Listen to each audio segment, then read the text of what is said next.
Presiden Amerika Serikat Joe Biden melakukan upaya intens untuk membujuk Hamas dan Israel agar menerima proposal gencatan senjata baru dalam Perang Gaza. Amerika Serikat juga menekankan negara-negara Arab untuk mengusir kelompok militan Hamas. Joe Biden tidak hanya mendesak Israel dan Hamas, namun menjalin hubungan dengan negara-negara Arab dan Muslim.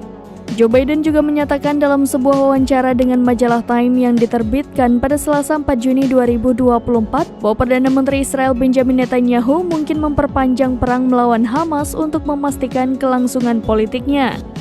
Biden yang memberikan wawancara tersebut seminggu yang lalu tampaknya menahan kritiknya dalam percakapan singkat dengan wartawan setelah pidato imigrasi di Gedung Putih. Saat ini Netanyahu menghadapi koalisi sayap kanan yang mengancam akan membubarkan pemerintahannya jika Perdana Menteri menyetujui proposal gencatan senjata baru yang diumumkan Biden sebagai rencana Israel.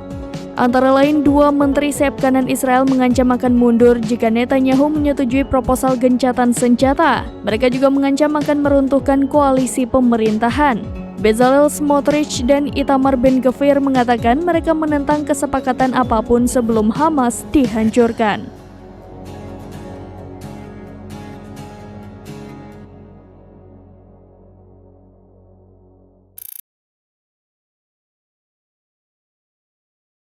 Download Tribun X sekarang, menghadirkan lokal menjadi Indonesia.